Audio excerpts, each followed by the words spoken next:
Alright guys, so unfortunately we're getting down to crunch time when it comes to making the Charger take the trip on Power Tour. So I'm going to have to maybe do a few things differently than what I had originally planned. That doesn't mean that we're not going to finish the Charger the way I want it to be. That just means we're going to have to do a few things a little differently, such as doing the rear leaf springs. I'm not going to replace those. I'm just going to replace the brake lines on the rear axle, because I had intended to, paint the rear axle, drop in the 391 Sure Grip. I'm just going to leave the factory 323 in it because I don't want to be spinning, like 4,000 RPM on the interstate with this car. So 323s with a pretty tall tire should make it pretty friendly on the highway. And we're going to do that. And a few things that I'm not going to finish the interior. Not going to do anything major to it just yet. I'm going to kind of leave it stripped so I can, one, have storage space, and two, I'll be able to come back and finish the whole car. I'm going to patch some of the rust holes in the floor. I'm not going to replace the floor completely like I talked about, and we're going to do a basic simple wire job just to make it run. And we want to make it reliable, safe, dependable. So it's going to come down to making sure the engine and transmission are perfectly fine. I have no doubt they will be. And we have to get the brakes finished. The suspension on the front has to be completed. Still have to tighten up a few bolts. We will do a few more things. I still have a lot to do, but we're going to cut out a lot of the extra stuff like air conditioning, nice interior. I'm not going to replace the floor yet. We're not going to do a lot of things that I don't necessarily need to make the car run and drive. We're just going to make it safe, reliable, and get the job done. So with that being said, I still have a lot of work to do, so let's get to it. Here are my axles. These are stock length 8 3/4 axles with the press-in drum studs.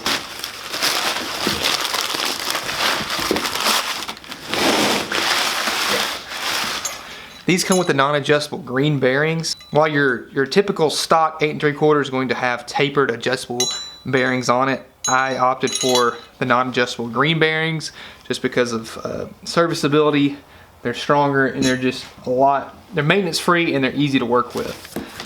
So I got all that. Got 2 axles here. I'm going to leave the other one in the box just because it's going to go back in there for storage. But you can see really good quality. I mean, it's just a stock replacement axle. But I didn't have to buy these. I didn't really need these. But I figured while I was here, I might as well just replace it. Because one, it comes with all new studs, new bearings, gasket sealed, and it's just a very nice aftermarket unit. Stock length, you can buy them stock length, so you don't have to worry about measuring or making sure you get the right one. It comes with the option of screw-in studs. That's an option for maybe later if I want to do that option. You can see it's got the provisions for screw-in studs if I ever wanted to go that route. So I just opted for the stock drum press-in studs. So nothing fancy, nothing crazy, but you can see these are good quality units. I definitely can vouch for their products. I've put, I'd say 1,500 or so miles on my replacement axles for my Dart when I went with the big bolt pattern. So I can definitely vouch for their quality of their parts. Dr. Diff, thank you guys for sending these. And again, I'm not sponsored by them, but I can definitely vouch for how good their products are. So in my excitement yesterday, I totally forgot to film me replacing these axles. I showed the old ones with the tapered bearings, but like I said, these are the new ones with the green bearings. You got all new wheel studs, new bearings, new axles, everything's brand new. So I mentioned not replacing the rear leaf springs on the Charger. I have new ones from Espo, and these new shackles and bushings all came from Espo, but I'm not going to use them just yet. The U-bolts, however, I will be using because I do have a broken U-bolt that I didn't even notice. I bought these just in case I broke one, so these are just factory replacement as far as I know. The only thing I noticed is that they're not flat on the edges like on a factory style would be, because they design it flat so you don't crush the axle tube. I don't think it'll be a problem. It's just something that I noticed. Now, if you remember back whenever I bought the transmission lines for the Charger, I got them from SS tubes in stainless steel. I went ahead and got brake lines as well. These are new SS tube stainless steel brake lines. I got them for the entire car except for the ones that I made up front. Figured it'd save me some time and effort, and they look really nice. As you can see, they pretty much match up with what the factory had.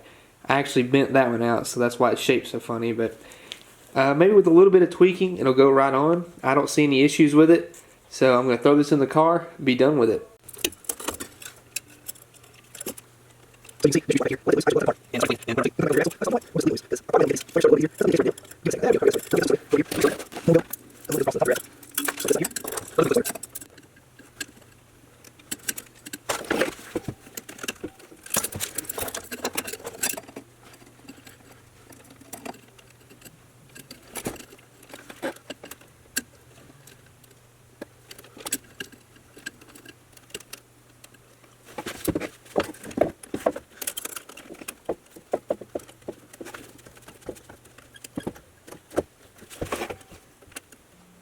Now this is where the fun begins.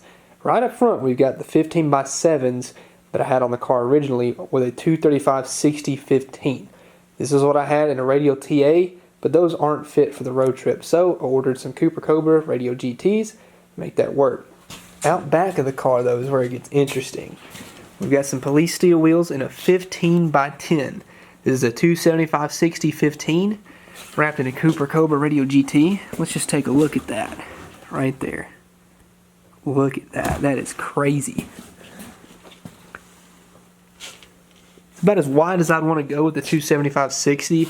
I didn't want a 295/50 because the tire is way too short for me. It is a wider tire, but I just like the way that the tall tire looks. It's the best of both worlds, and it's a radial. I know you can get a taller tire with the BF Goodrich, but I really didn't want to give up my wide letter tires because that looks so good. Accompanied with my new lug nuts when I put those on, look really good and pop. And as you can tell, the steel wheels are kind of my thing. We might go with something different here at a later date, but these will do perfectly fine for right now.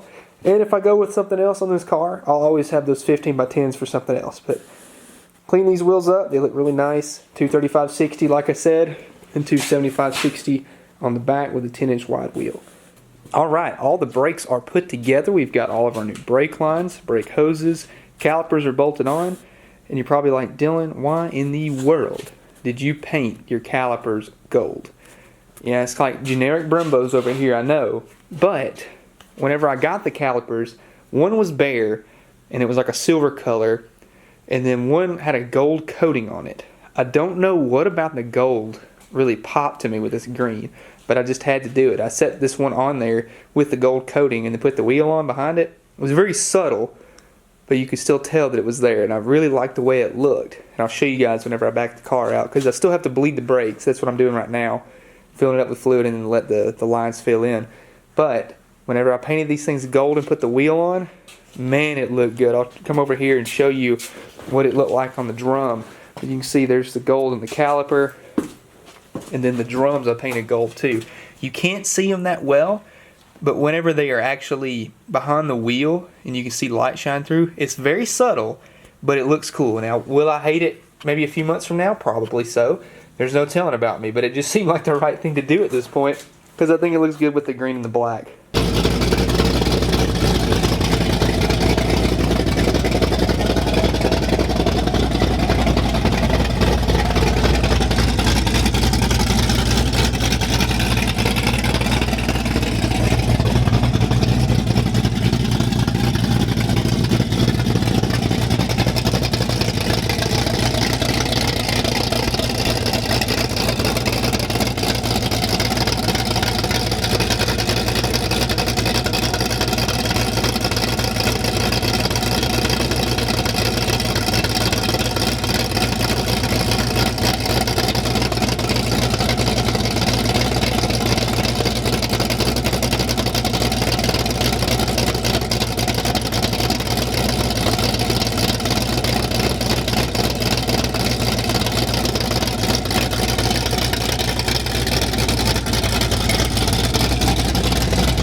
We did it. Charger runs and drives.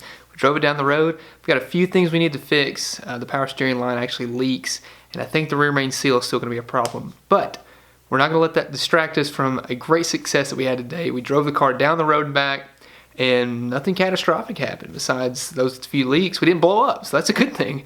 The next thing we have to do, like I said, fix those leaks. We're going to start working on mounting our gas tank in the rear and get all the fuel lines set up for that, because as you saw, I rigged up that can up in the front with an electric fuel pump because my mechanical one quit working. I don't know what happened, but it doesn't work anymore, so I had to figure that one out.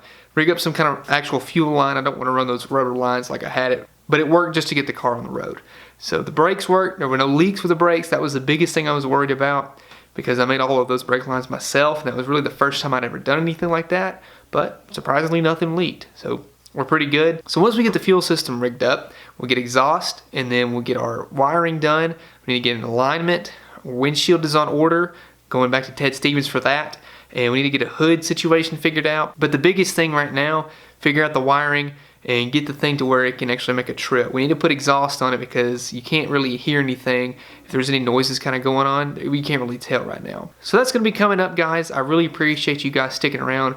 Thank you so much for watching. If you like this video, please leave a like down below. If you have any questions for me, feel free to leave a comment. You can send me an email as well. It'll be at the very end of the video. Order your t-shirts and your stickers, guys. I'm representing. This thing's a little bit stained, as you can tell. And this car is really messy, but you know, that's what you got to do. So send in your projects to that same email, guys. Thank you so much again. We made a lot of awesome progress with this car. I'm so excited, and we're going to keep moving forward with it and make sure that this thing is ready for Power Tour when the time comes. So anyways, thanks again. I'll see you in the next one.